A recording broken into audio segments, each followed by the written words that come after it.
Good morning, everyone. Good morning, and welcome back. Welcome back to the PorscheCooled Podcast. It's Saturday morning here in Sydney. If you're wondering what I've been doing, I'll tell you what I've been doing. This is number 64 of owner stories that we're going to listen to today with Lorenzo, who will join me very shortly. It's pre-Christmas. It's the 18th of December. So what I'm doing is I'm recording a dozen or so owner stories just to keep it going over the Christmas period. I'm going to take a little bit of a break. As you guys know, the Friday's episode had been put off for a little while. So I've just been recording them. I've recorded a few people this week already. I've got a couple more people to go over the weekend and the beginning of next week. So you guys have a whole selection of new owners to listen to. And there's some really good ones in there. I'm especially interested in hearing Lorenzo's story today. You would have seen what Lorenzo owns in the title. I'm not going to give it away, but Lorenzo has something very cool on his 911, which I'm keen to hear about. He also drives his 911 quite a lot, so it's going to be a good story. Lorenzo is based in the US. Lorenzo is in Brooklyn, I believe. I think he's based in Brooklyn. So we're going to get Lorenzo on very, very shortly. If you want to be on these owner stories, I am still recording them, obviously. If you want to be on the owner stories, though, I know I had someone reach out the other day to me and wasn't sure if they had the right Instagram. You just send me a message or DM through PorscheCooled on Instagram. When you're there, please give us a follow. Let's get us up to 20,000 followers. We're verging on 20,000. I think we're 18.3 or something. We just need a few more to get us over the edge. But if you're there, just send me a message. Tell me what your car is, and I will eventually organize a time. We'll schedule a time and record your story. And that's all it is. It's a great chat. It's just we chat for an hour, and you get to tell everyone who listens to the podcast about your Porsche journey. All right, let me fire up Zoom, as I say, and let me get Lorenzo online, and let's start talking to Lorenzo about his PorscheCooled owner story. Okay, welcome back, everyone. Welcome back to Owner Stories. Like I said, it's number 64 of the Owner Stories series. And today, I want you to give a warm welcome to Lorenzo. Lorenzo's coming in from Brooklyn. Afternoon. Good afternoon, Lorenzo. How are you? Evening, 5 o'clock. Evening. Yeah. Mid-afternoon. Isn't that mid-afternoon? Right, yeah. I just told the listeners this is Saturday morning here before, so I do a bit of an intro before you come on. But Lorenzo's joining us today. Lorenzo's originally from California. Is that correct, Lorenzo? That's right. San Diego, to be exact. Oh, that's a nice spot. Oh, yeah. So you traded the good weather of San Diego to come to Brooklyn? I don't know what I'm doing. Yeah, we've been in New York 12 years now, but I think we might be going back west next year. Nothing for sure yet. I mean, New York's an exciting place to live. My wife's sister actually lives there in Tribeca, so she's been living there for a long time as well, and she loves it. She doesn't want to live anywhere else. So yeah. So I just want to tell the listeners, Lorenzo reached out to me through Instagram, through DM. I had actually been following Lorenzo. I think we chatted on and off. Lorenzo's got a really cool 997, which I want to talk about. And we'll call it the Adventure Porsche. We're going to call it the Adventure Porsche because that's kind of what it is. It's got a really cool look about it. But before we get into the 911, let's start, Lorenzo, where it all began for you. Like when you first started noticing Porsche. A lot of us noticed them when we were a kid driving by, or a friend had one, or a father's friend, or even a parent. Some people had parents that had a Porsche of some sort. When did you start first noticing Porsche, and how did it make you feel? Right. So I think I'm in the older group, right? So I didn't, I grew up in Southern California, so we grew up with like little import Hondas and Integras and that sort of thing. And so I was a part of that culture. But, when I thought about a Porsche, it was like thinking about a Ferrari or a Lamborghini. It was just sort of, there's no way I'm going to get one ever. So, it's not even in my mind, I'm not even thinking about it. But a buddy of mine who's owned a couple, we worked together actually pretty often. And he, I was in LA, he lives out in LA, and he was like, "Hey man, I'm going to go to the track. I'm going to track my Porsche. Do you want to come along?" And I was like, "Oh yeah, sure." I'm into cars, but I at the time I hadn't had a car in a long time because I live in New York. And, it was one of those things where like, yeah, that'd be a lot of fun. And, I think it was I want to say it was a 997.1 4S. He had a GTS at one point, and now he's in a 991 but I'm pretty sure it was his 997. So, so he's been tracking for a long time. We were, I did the whole helmet thing, and he was kind of just letting me know like what to expect. And it was, nothing like what I thought it was going to be like. It was insane. Right. And it was just so much fun. And that kind of gave me a little bit of a bug. And, but it was still many years. Like, that was probably 5 years ago. And I kind of thought about that every now and again, but it's just like, I'm not going to buy a Porsche. I live in New York. That's ridiculous. And now I live in New York with 2 cars, which is super ridiculous. Yeah, I was going to ask you about that.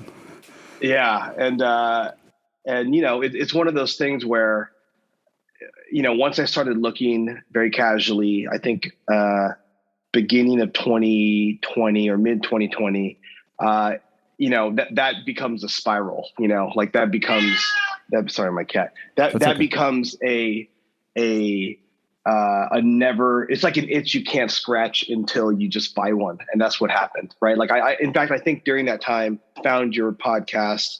I found Renlist. I found all these sort of resources, and it was just like the craziest spiral. And it wasn't until I finally got one that I was like, okay, I feel a little bit better. I can relax now. Yeah, it is like that, isn't it? It's when you start researching something, you know what I mean? It's like, it does, whether it's getting the first 911, you start researching, and like you said, you go on all the forums and you start finding podcasts or YouTube videos, and the amount of time that it takes up, like every minute of your day seems to be like focused on this goal of getting the Porsche, or, finding a mod or something. And it's fun though. I mean, it's fun. And like you said, you have to get to the end. You know what I mean? It's about getting to the end. Right. So New York City, like I live in Sydney, and I've lived in Sydney for a long time. And also, I travel a lot, but I always lived in the inner city, and the inner city here is terrible for parking. So, like New York, I've been to New York many times. And how do you park a car in New York City? You have to get a parking garage, right? You have to actually have some kind of expense, an extra expense just to get it parked, right? Right. So for the Porsche, again, we have the 2 cars. For the Porsche, I have a garage spot in my building. For the Volvo, that lives on the street. But for the Porsche, actually, so I have parking karma. I don't know what it is. Wherever I go, I can find a parking spot within 10 minutes of arriving, especially in New York City. And in New York City, you have to look for the edge parking, right? The parking right at the end of the curb, so that no one can park in front of you or behind you. And you just you minimize any of the the problems while you're parking. But for the most part, it hasn't been difficult. Again, we have the spot in the building that helps a lot. But even driving around the city, I mean, it's my daily. So even if I go buy groceries, I certainly have the Volvo. I'm like, why don't I take the long way? And instead of taking, the 15-minute route, I'll go ahead and take the 45-minute route to go get groceries and make it worth my while and pick it up in the Porsche. So yeah, let's get into that. Okay, so you drive it a lot. I know you drive it a lot. But before we get into that, let's talk about how it. You're saying you're thinking about it. You started thinking about the Porsche. You started researching, and you think, okay, I want to buy a 911 or I want to buy a Porsche. Was it always going to be the 911, or were you looking for a Boxster or a Cayman or something else, or was it a 911 that you definitely wanted? And just tell the listeners, Lorenzo, was the 997 the one you were looking for, or did you start looking at other generations first? Right. So I think I credit my buddy who his first car was a 997, and that was the first car that I had ridden in. And I think he said it best. It's like the perfect mixture of modern and vintage, right? Yeah. And so I think when I started looking, it had to be a 911. I figure if I'm going to make the jump, I'm going to jump with 2 feet in. And then, once I started looking and seeing prices, the 997 actually fit like my desire, but also like where I was price wise. And so I think I got it right before all the prices kind of skyrocketed. So when did you start looking, Lorenzo? When did you actually start looking for the 911? Right. So it was probably beginning or mid 2020. I guess actually right after COVID started, and in the work that I do, like no one in our industry was working. So it's like we're sitting around, can't work, can't fight it, have to just kind of accept the world as it was. And so then I'm like, oh, what can I do to fill the time?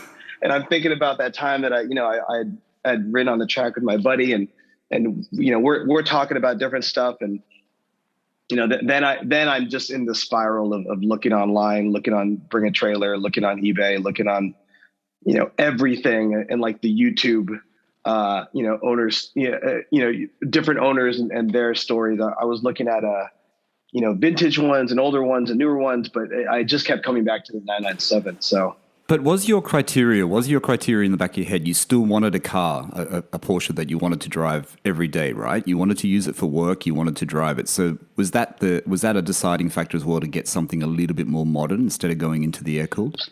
Yeah. Because I knew I wanted to drive it until essentially the wheels and fenders fell off, right? Yeah. I didn't want to compromise. And one, I was just listening to your last episode, and you guys use this word precious a lot. And that I'm like, that's the perfect word, because I didn't want anything too precious. I wanted something that I knew I would really enjoy driving, but I wouldn't feel like it was a Fabergé egg everywhere I went, Yeah. I was going to call the name of that the episode this week. I was going to call that, well, this is in a few weeks ago now, but that episode I was going to call it Precious Porsche, but I didn't think anyone would understand it, so I changed the title. I should have probably kept Precious Porsche. It's probably a better title. Right. But you're right. You don't want it to be too precious. You want to drive it. You want to enjoy it. And Steve's kind of changing his mindset with that too. The way he's talking now is different to how he used to talk about his car, I think, his GT3. So you start searching, Lorenzo. You start searching. It's the beginning of COVID. COVID has just kind of start. Like you said, you're in the film industry, so you're like, work has stopped. I mean, I know we're in the creative industry as well, and things just sort of all died down. Yeah. How do you find this 911? Is it a local car? Is it interstate? Whereabouts is the car, and how do you go about finding it?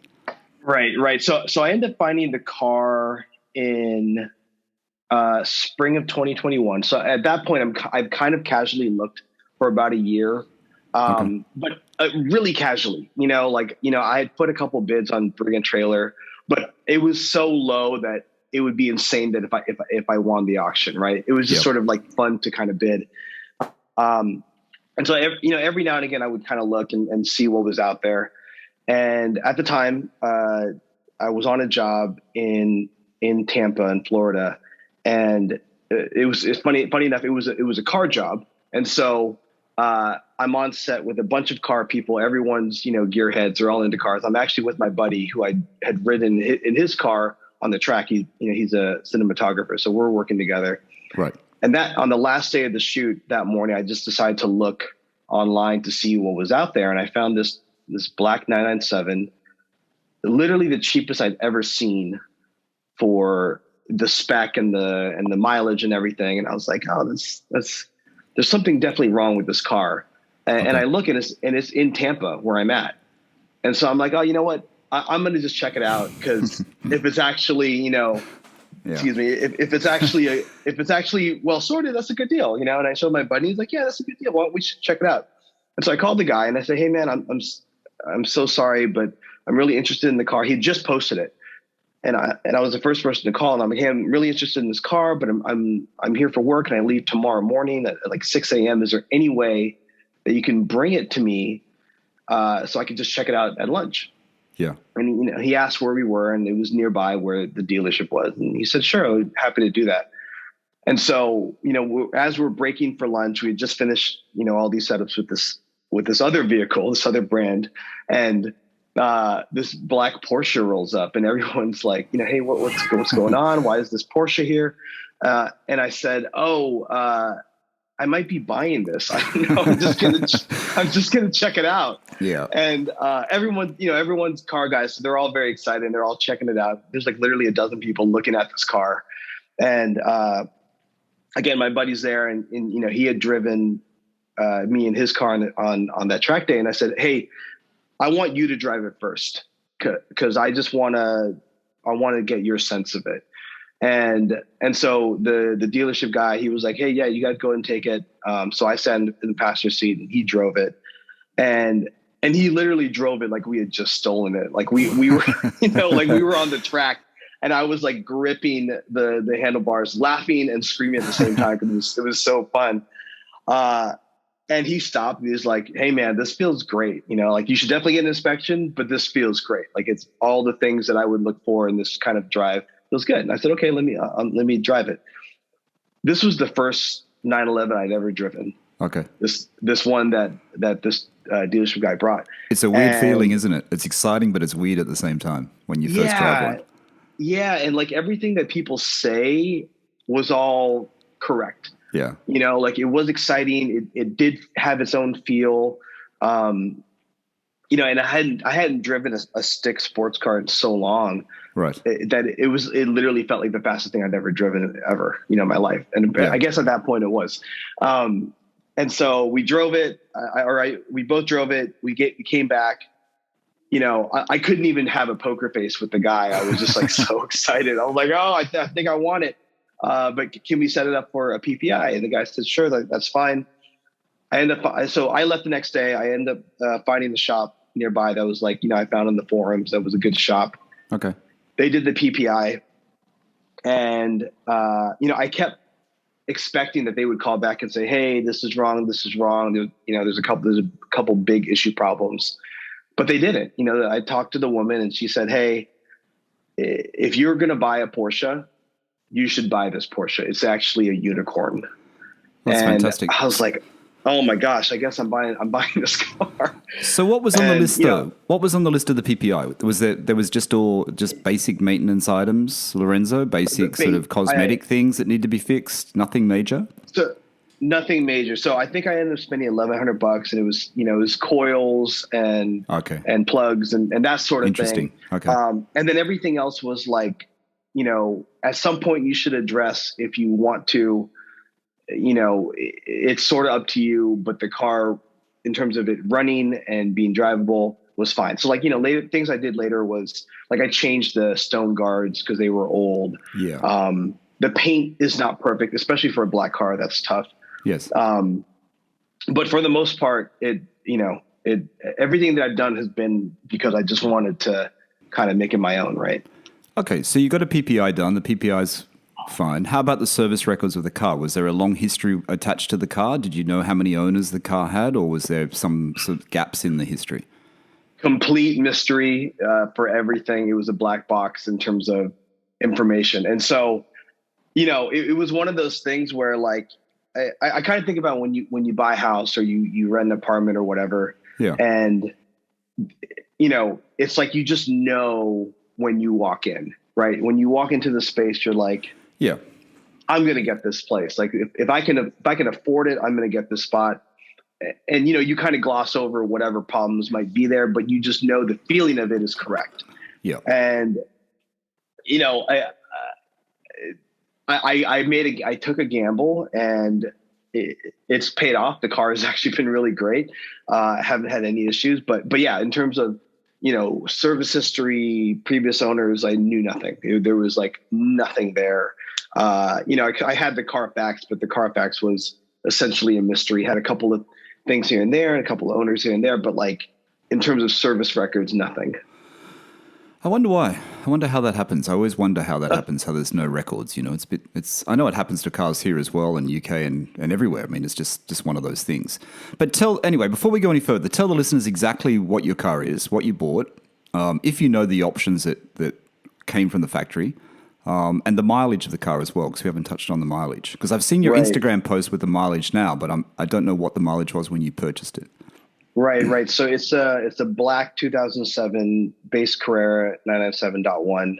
I think, man, it has just all the base stuff. I imagine. I mean, when I got it, it had the turbo wheels, but I ended up swapping that out. Yeah. It has the sports chrono.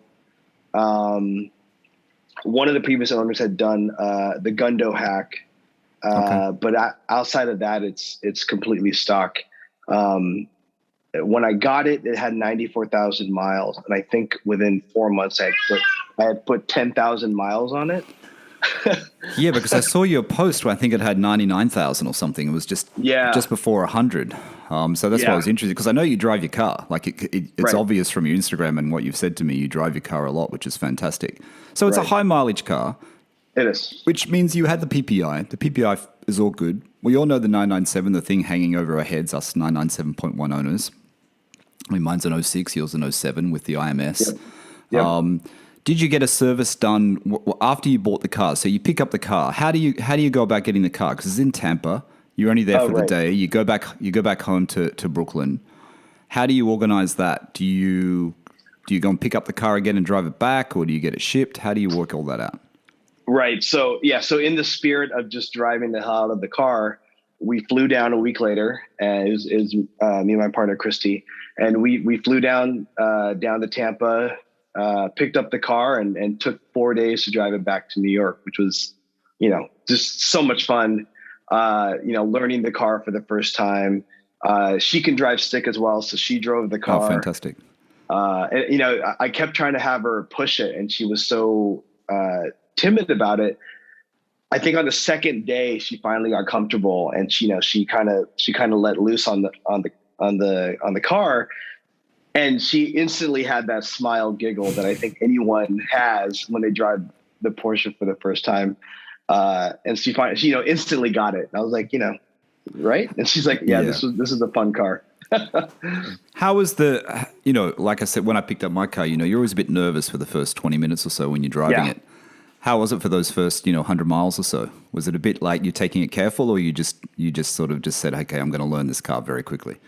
Right. So again, I hadn't had a sports car since high school. And so it literally felt like the lowest thing possible. I just felt like my butt was an inch from the ground. Yeah. And so it was just so careful. You go over bumps and just like, oh, do I need to go at a 180-degree angle here or something? Yeah. I know that thing about the lowness of. I think you might have heard me say that in a recent episode. When I first came back and I sat in my car in the garage, and I thought, after driving sort of small SUVs in the Middle East and whatever, and it's like, wow, this car it feels so low. Like I even struggled to get into it at first. I'm thinking, what's going on? I haven't been away for it for that long. It's only been 2 years. Right. But there is something about that driving position, isn't there? There really is once you're in it. How quickly you become accustomed to it, though. How quickly it's just normal as well. Yeah. I mean, when we got home, and I think we ended up driving the Volvo. Like, could we have to move it or something? I mean, it just felt like I was in. I don't know if you've ever been to Disneyland, and they have those car rides that you can kind of control. Yeah. It just felt like that. Like it just felt like I had no control over the thing. It was not. It just felt like driving a boat, compared to the Porsche. Just is like a rocket when you're in it. Absolutely. So you do that long drive. You're coming back to Brooklyn. You pick it up in Tampa. You come back. Was there anything that you noticed on the drive back that you thought, okay, I've got to find a Porsche specialist in Brooklyn, in New York, and I've got to take it to them and let them look at it? Was there anything that came up along the way that you thought you might need to change? No. Nothing. Fantastic. Nothing. It was, again, it was small cosmetic things, because it was like, these sun guards are kind of old and faded. That'd be nice to get taken care of at some point. I mean, I did end up maybe a few months afterwards, again, having had the car. So the previous owner had the car lowered on H&R springs, right? Which, and I imagine they were on the stock shocks. And so in New York, the roads are just, it's like a battlefield for a tiny sports car. So at some point I was like, I have to do a refresh of the suspension. And they had mentioned that in the PPI. They're like, if you want to do it, it would be nice. It would probably tighten up the feel of the car, but you don't have to, because there weren't any leaks or anything. And so, but eventually I did. I switched everything over to the Eibach Bilstein combo. So it raised the car a little bit. Oh, right. And the car just felt a lot better. And it was good. It was a good refresh. Bilstein, sorry, Lorenzo, is that the kit, the one that I think I was looking at it at one point? Is that PSS8 kit or Sport kit or something they call it, or is it just two separate components? Yeah, so it's sold together. I forget the name. I think you might be right there. I think it is the PSS8 where it's, I don't have PASM on my car. So Same it's as just, me. Yeah. Right. So it's just like, to me, I think it's a classy height drop versus the H&R, which is like really, I mean, man, in the corners, it was really nice, but it was just too low for my taste. The Eibach feels more of a classy drop in my opinion. Yeah, I really do like that suspension setup. I mean, I've got lowering springs. I've got the same setup that your car came with. So the same thing, stock shocks and lowering springs. I think mine are Tech Art lowering springs or something like that. Right. And I have, driving the car in the last couple of weeks in rain and around Sydney, it is still a bit low. Do you know what I mean? Even though I had my suspension refreshed, a few weeks ago at Autohouse, where I take it here in Sydney, with the bump stops and the rubbers, it feels like it's a little bit higher. It does actually feel slightly higher at the front, but it's still way too low to go through most driveways or most car parks. Like, it's just a nightmare. So I keep thinking about that kit. I keep thinking about that kit because, you can adjust the height to a perfect height, right? You can get it to the right height. And I think I only need I don't know what it is in inches, but I only need about 5 mil. I only need a little bit more higher. It's just that little bit too low, which you probably found with yours. So and like what you said though, Lorenzo, the stone guards on the side of the wheels there. I mean, that's a common thing. Mine were yellow too. That glue just goes really bad after a while. And on the silver car, my car, it really stood out. Like, it was very, very yellow. But I've heard horror stories of people who take those off that they've been on there since day one. And literally it takes their paint as well. Like, you have to be quite careful. It can actually take your paint off. Yeah. The couple of shops that I went to, the first shop didn't even want to do it. They said, we don't want to be responsible. Yeah. We're not going to take it off. And the other shop that I ended up taking it to, they said, we'll take it off. But if there's any damage, like that's sort of on you. And I said, okay, well, let's do it. Yeah, that's the guy that did mine said exactly the same thing. With my stripe on the car, said the same thing. I can't be held responsible if it takes your paint off. I said, look, it's fine. You know what I mean? I didn't think it was going to be that bad. All right, so you've got the car. You're back in Brooklyn. You've sorted out a place to take the car in your local area if you need things done or you need tweaking done. You found a good specialist there? Mm-hmm. Yeah. I actually went to a couple of different shops for different things. And then I ended up finding the shop that I use now that I really like. They're a little bit closer to me as well. So just, it can't express enough to find a shop that you just vibe with, right? To do all the things you might need for the car. Absolutely. And you've done a few mods to the car. I mean, the wheels you just mentioned. So it had had turbo wheels on it before, did it? So you changed the wheels. What are those wheels? Because they're a really nice wheel. Right. So those are Titan 7 wheels. Right. I forget the model. I think it's a TS5, but yeah, I like them because they're kind of similar to the 992 GT3 wheels. Yes. And I like how it just kind of moderned up the car a little bit. But that was a whole search, right? Like I imagine when anyone going through wheels on a car, like, you're looking to buy wheels, like it's so expensive and it changes the character of the car so much that you just, you go like, you Photoshop different wheels on, like you try to Google everything you can to find the closest thing. And, I end up finding those wheels and just loved them. So it's what I end up buying. Are they 19 inch, 20 inch? No, they're 19. They're 19 inch. Okay. So the right size, Yeah. So let's talk about the way you drive your car, because you set your car up in a certain way. And I want everyone to go to your Instagram. Actually, I'll just mention your Instagram account now. So if you want to go and follow Lorenzo, it's at PorscheLife_NYC. So PorscheLife_NYC. Go and check out Lorenzo's car while we're chatting. And you'll see that Lorenzo has one of the things that I'm very keen about and I want to talk about because I keep looking at it and people think I'm crazy, but I'm not crazy because Lorenzo's got not it. Crazy. And I know another guy in Thailand that I follow called Tenster has it on his yellow 997. He also has a tent as well that he puts on top sometimes as well. So that's another option, a bit like Road Trip, 996 Road Trip. Mm-hmm. Tell us about the roof box. what was that all about? And this is all about the fact that you really want to drive the car and get out of New York City, right? Because you do actually drive your car a lot. So just tell the listeners how that all came about. Right. So certainly seen all the other Instagram posts. I'd be lying if I said that 996 road trip was not an inspiration. I just like the idea that, and I don't know the dude personally, but I just like the idea that he uses the car for anything and everything. Yeah. I think for me, I want to be able to not feel limited with the vehicle. And we've taken it camping, we've taken it on road trips, we've taken it, just in and around town. Like it's any opportunity I get to drive the car, I do. And the reason for the rooftop box was I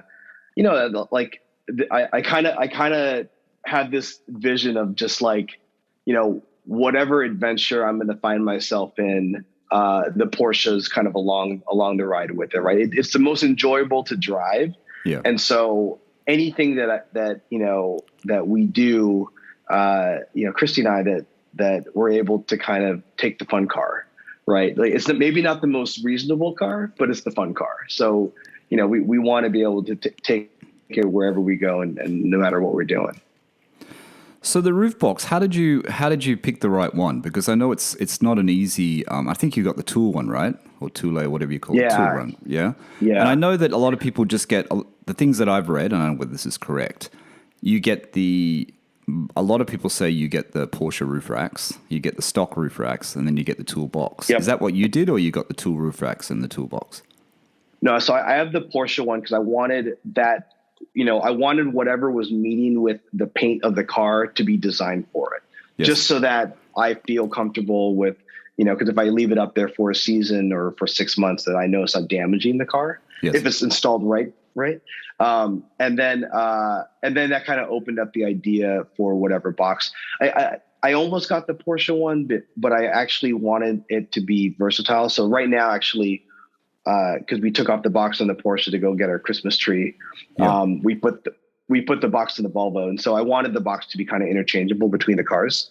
But yeah, I mean, again, that was a whole search, just like wheels were, where, you look at a million boxes, you Photoshop, a dozen of them, and you Google, how many images. So how did you know what size to get? Because I look at that tool side and I keep looking at it. And is it the medium box? Is that the medium size that you got? I can never work out which is the right size.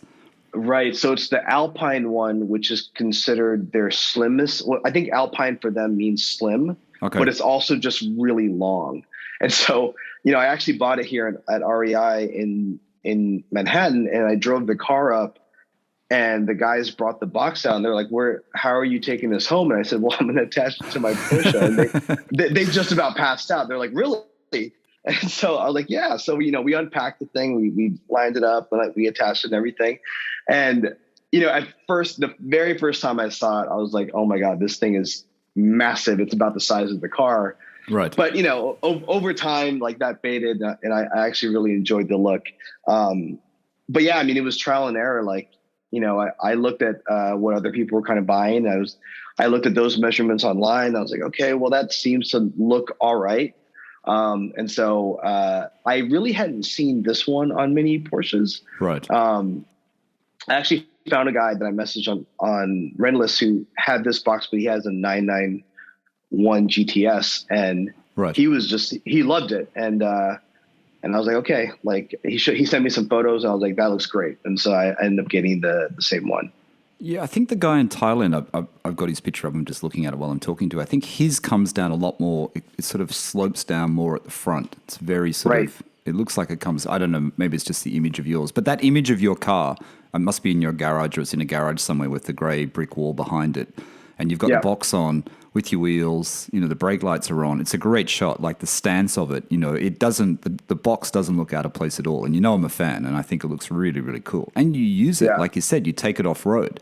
And anyone that's looking at your Instagram, how is the car when you're doing these drives, Lorenzo? You're on one shot there. Looks like you're in the middle of nowhere, in the middle of the wilderness.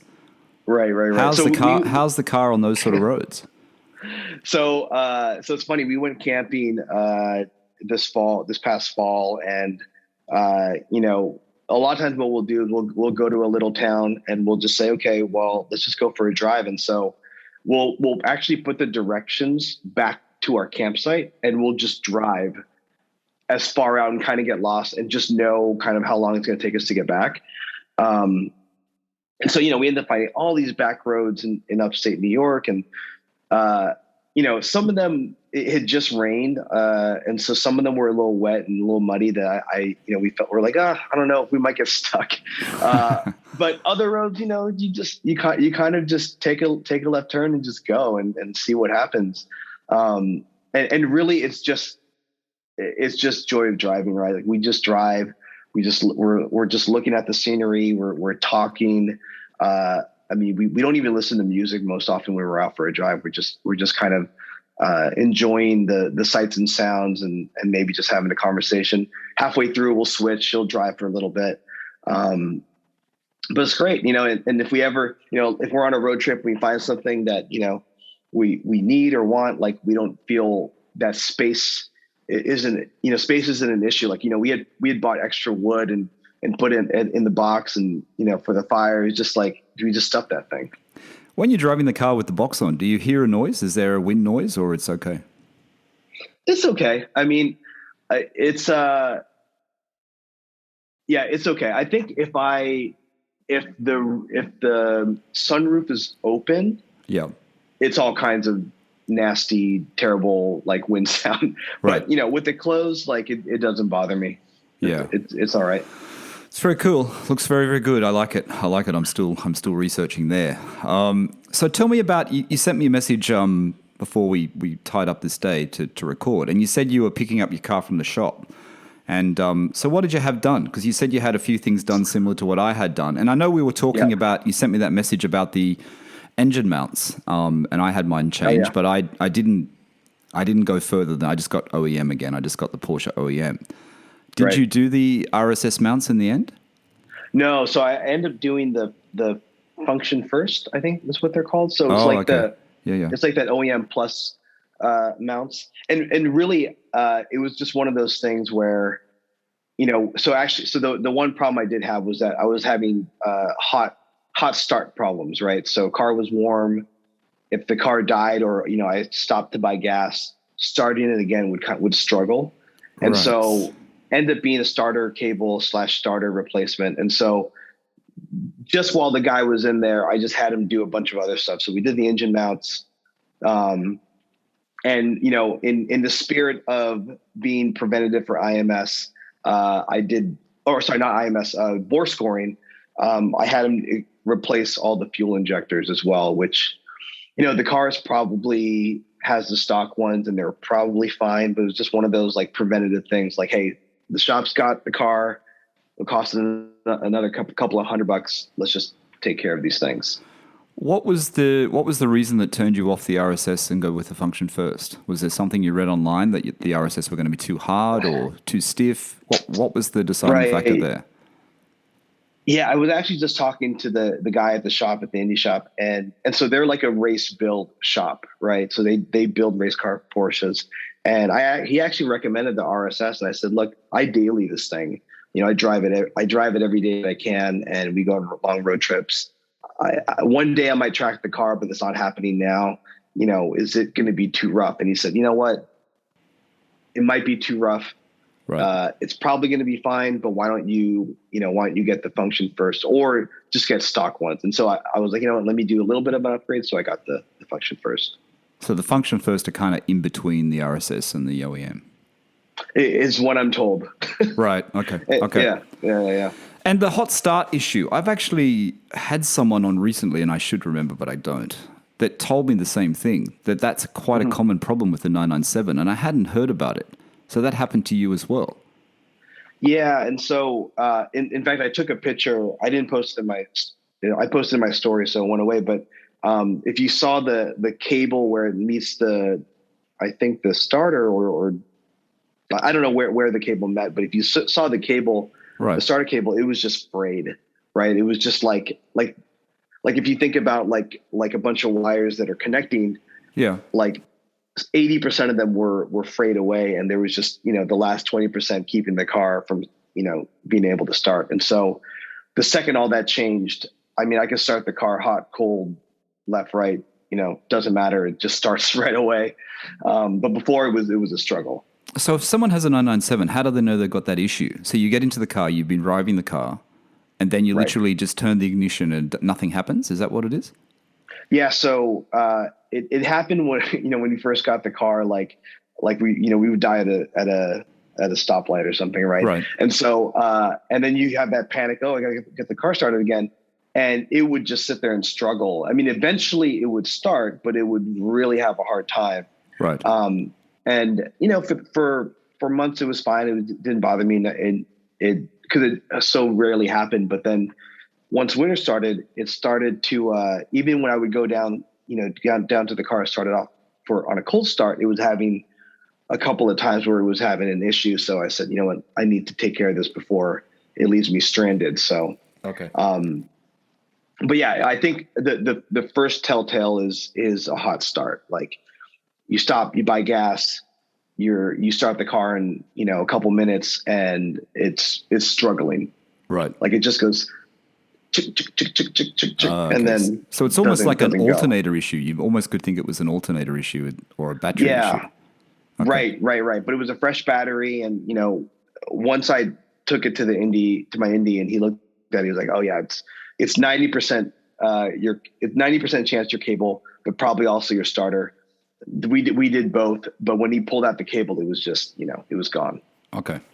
So what about with the engine mounts? Can you notice the difference? Because I've been talking about how I've just had my transmission mounts and my engine mounts changed, and also obviously the front suspension refreshed. And I can really tell the difference. I can tell the difference. It even feels like my short shifter works better now. The car just feels better on the road. I don't know why, but it just feels better. Can you feel the difference with the new mounts? Is there anything that you've noticed?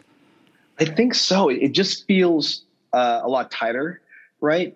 So it's unfortunate though, because I switched to my winter tires, so okay. I haven't had the chance to have really warm summer tires and kind of really let it go. But it does feel tighter. Everything feels like it just kind of, like it just got all closer and better and tighter. Yeah. I know it's weird. Yeah. I can't really explain it, but it just feels so much better. And you feel it in the corners. You feel it when you put your foot down in the acceleration.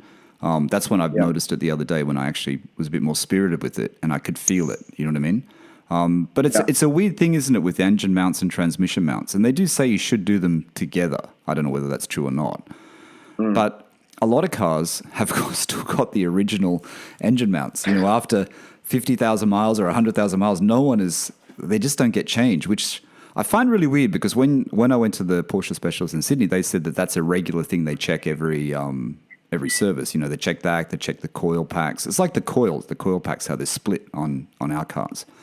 Right. It's just these things you don't know about. But the engine mounts really are something I think if anyone hasn't got those checked, don't you think they should check it, because it does make a big difference? I think that's part of the Porsche tax, right? Like there are just certain things that you have to just kind of, and probably Porsche owners are just more aware and hypersensitive, and they want this car that is supposed to perform a certain way to keep performing that way.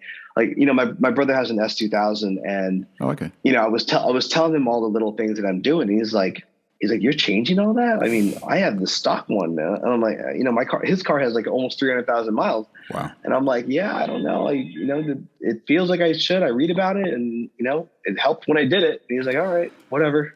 The S2000 is a good car, though. I mean, they were really popular in the day. I mean, they're very popular cars now, aren't they? People are searching for the good one. I mean, that's a lot of miles on an S2000, 300,000.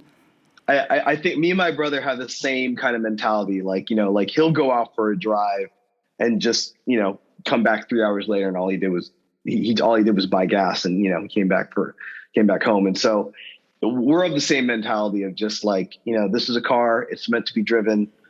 Let's drive it, kind of thing. Yeah. And I think it's great how you're setting up the car for that. You know what I mean? You've set it up for that way that you can drive it daily. You can get out of New York, which you want to do, get out of Brooklyn.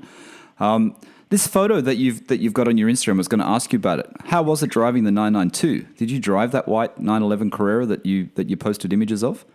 Yeah. So I was in California for a job, and a buddy of mine who owns a Tesla, I've been convincing him the slow convincing of many weeks to get a Porsche, and I said, hey, by the way, Porsche has this thing where you can rent a 992 for on a daily basis. Right. You pay for each day. Okay. Why don't we rent one for a weekend, and we'll go visit friends, and we'll drive it around LA.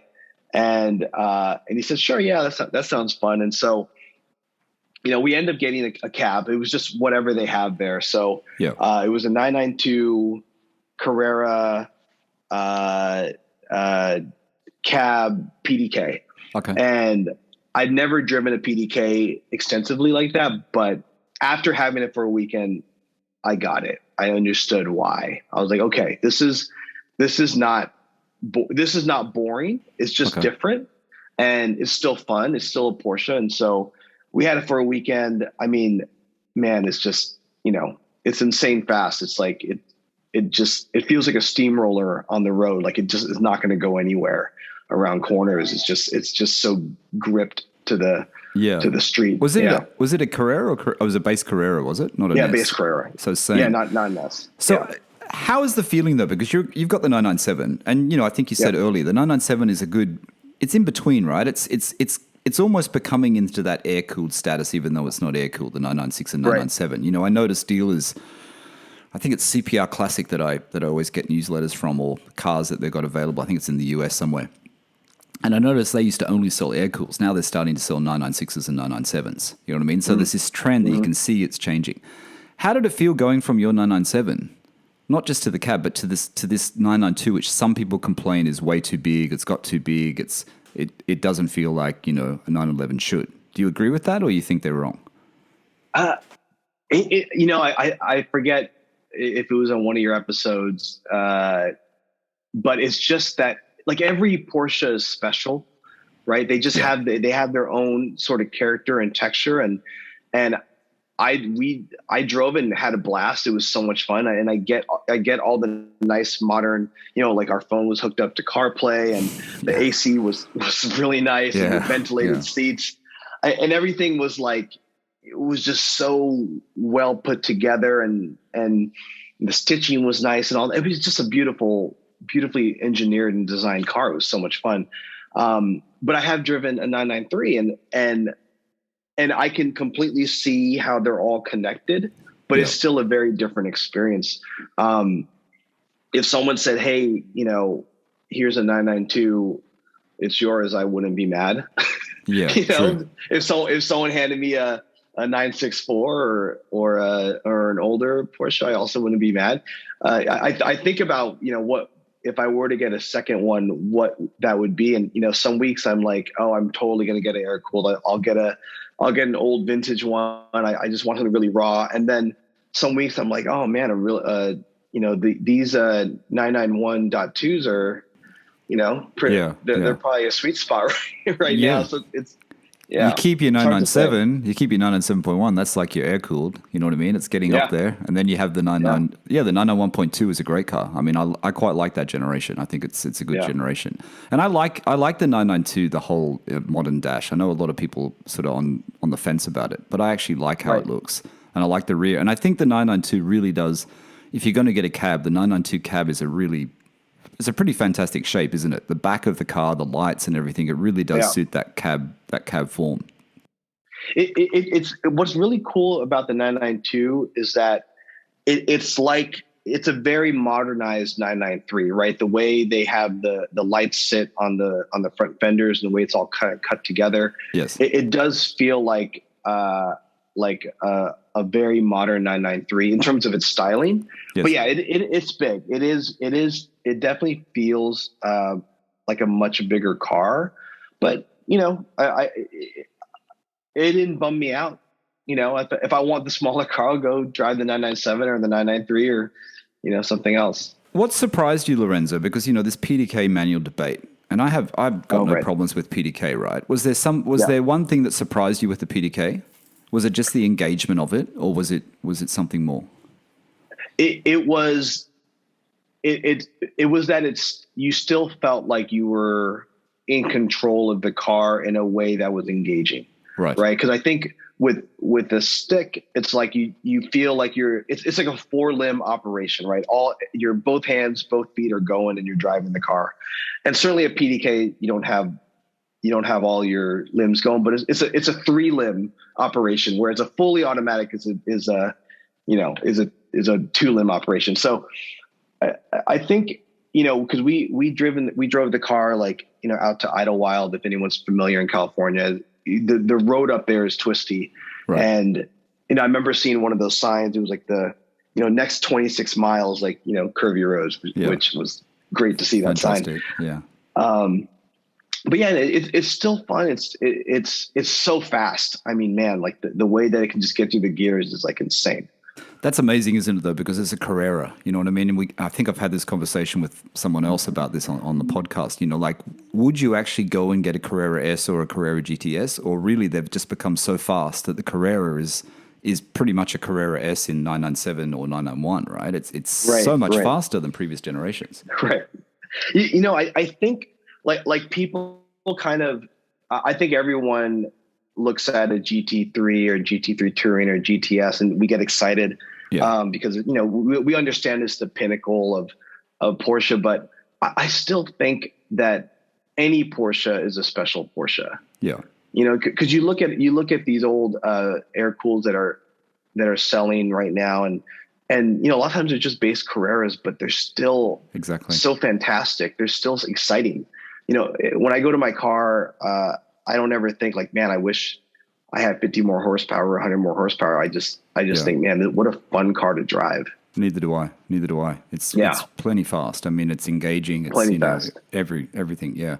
But I think the Porsche actually still do that thing, where the base Carrera, the Carrera as we call it, right, is pretty special, because a lot of people that come to the brand for the first time, people don't go directly to a Carrera S or a Carrera GTS. They will buy the Carrera, and that's going to be their first. This is my way of thinking about it anyway.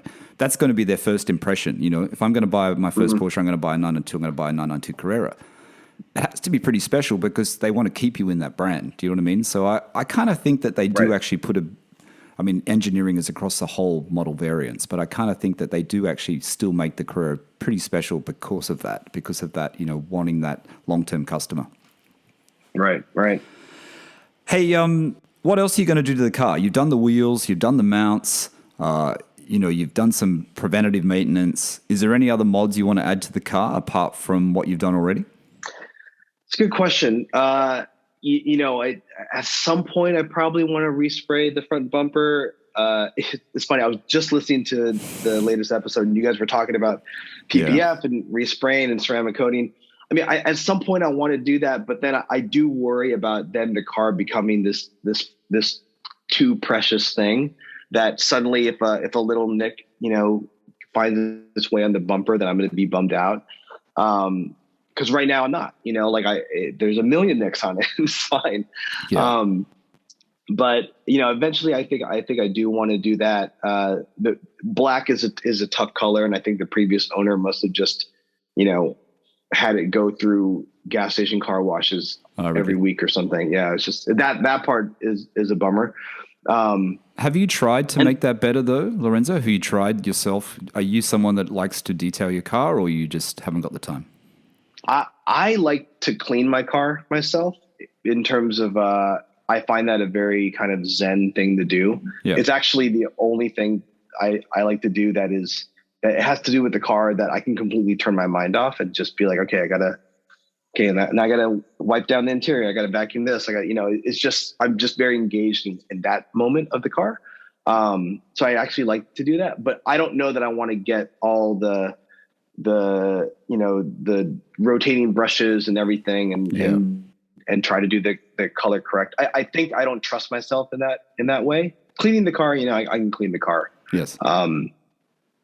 But I don't know. I think I'm like you in that there's certain things that I wanted that I can do, but there's certain things that I'll just pay someone to do it right. I don't want to break anything. Yeah, I don't want to do paint correction. I don't want to do ceramic coating. I know Steve did his, but I don't want to spend all that time. I'd probably pay someone to do it if I was going to do it. Yeah. But like you said, you're taking your car off-road, not off-road, but you're taking your car on adventures. You're taking it into, unsealed roads and things like that. Do you ever worry about your wheels? Because your wheels are very special. Do you ever worry about your wheels getting damaged when you're driving on these sort of off-road roads? Right. It's funny because the potholes in New York are like, you could fit, a Mini Cooper in, right? They're just massive. Right. And there's certainly been times where we've hit one and you don't see it and you just hit it. And I'm like, oh man, the wheel is trashed. And I go out, it's fine. It's fine.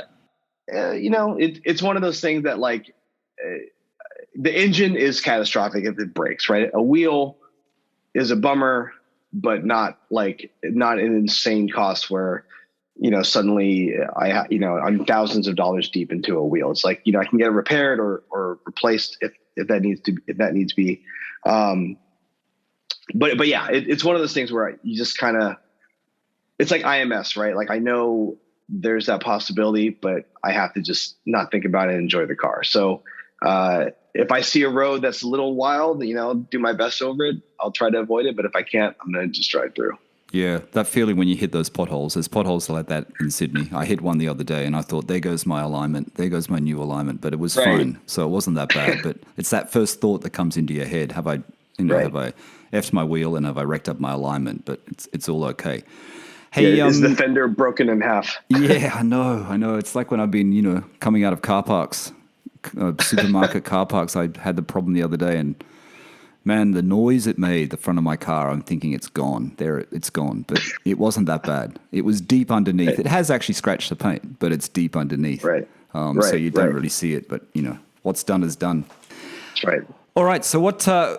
So you're talking about the next 911 for you. You're thinking it might be a more modern 911 than you've got. You wouldn't buy it. You wouldn't go backwards in the generations. You'd probably look for a 991 or a 992.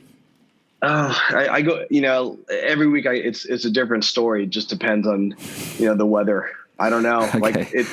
I was looking at old G50s yesterday, and like an 88 or 89. Like, oh, how fun! Expensive. Just to like. There's a guy that I saw on Instagram. It's like Pablo or something. He has a white Targa, right? And it just has these colorful decals on the side. It's just such a fun car. But then you sit in a 992 and you're like, wow, I could put 300,000 miles on this car and it probably wouldn't even blink. Yeah. What about the Safari build 997, the one that sold on Bring a Trailer? Is that something? Oh yeah. Would you go all the way and do that? I wouldn't, but would you go all the way and do that? That's like in the dream garage. That's like Porsche number 6. That is represented, but not something I'm doing early on. I guess if you could pick up one really cheap, which 997s are going up in price very quickly, you could actually do it. I mean, there's that. We all know about the overland trend with the Cayennes. I mean, that's huge on Instagram at the moment. And there's some cool looking ones there. They are kind of appealing. You look at them and go, yeah, that looks pretty cool. You know what I mean? That one guy that was featured by Porsche and he's got the 957 or whatever. But, that's another sort of, hole to dive into and sort of go through all that sort of research. You know what I mean? I mean, I like the idea of what you've done. It's kind of like in between, like you've got the box, you go off road, you venture, you drive it. I think that's the way to go. I think if I lived in a desert city and my nearest grocery store was 30 miles away over, a dune, then then maybe that makes sense because then I can still daily it. Yeah. But it's still a car that needs to live in an urban environment. That's sort of where. Yeah, absolutely. All right, let's talk about, you're driving your car a lot. We're getting towards the end of the podcast. You're driving the car a lot. You've no doubt got some great favorite driving roads to share with the listeners. We always like to come to the end of the podcast with the favorite driving roads. If someone's coming to New York, I know there's no great roads in New York, but outside of New York, where would you suggest they bring their Porsche or their 911? So I think anyone who lives in New York has certainly driven out to Bear Mountain, have driven out to Seven Lakes. I think you have to just, certainly have to leave the city, go upstate, go to Vermont, go to Massachusetts, and go get lost. Have your destination on your map, but go get lost for an hour, and you'll just find, especially in the fall, you'll just find so many fun roads to drive. And so, sometimes it's not even the road itself. It's just knowing, I don't know, just having the car, hearing the engine, being kind of out there and not sure where you are or where you're going. Like that's such a fun part of owning the car, I think, for me. And I think what you said before, when you see that sign saying how many miles of curves ahead, that's what you want to see. You know what I mean? Yeah. It's not about driving fast. It's just seeing those signs and being on those roads that are reasonably empty and just enjoying the flow of the car and the weight transfer of the 911 and the sound of it, with the windows slightly down and just enjoying it. And that's the best part of Porsche ownership. It really is. 100%. 100%. Lorenzo, anything you want to share with the listeners before we go? Should you make stickers or swag? Yeah, I should. I'll tell you the reason why, and everyone's going to know the reason why. I worry about it because I don't want Porsche to come after me. If you really want, and this is the first time I've actually mentioned this on the podcast, but the reason why is I don't really want to do anything that's commercial because